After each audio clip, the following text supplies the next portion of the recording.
তো আমি ভাবতে পারি না যে আমার সঙ্গে এরকম হয়ে যাবে। তো প্রত্যেক দিনের মতো আজকে মুখটা মুচ্চাড়ে ধুই নিলাম একেবারে।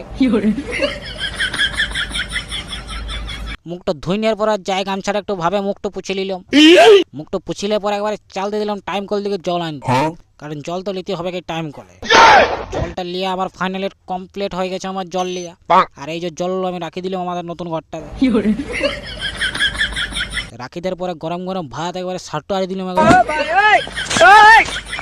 সাট্টারে দেওয়ার পরে একবারে চাল দিয়ে দিলাম আমি কীর্তন ঘর দিকে। কীর্তন করে যেতে যেতে এই যে ফাইনালি আমি কীর্তন ঘরের রাস্তার এখানে পৌঁছে গেলাম।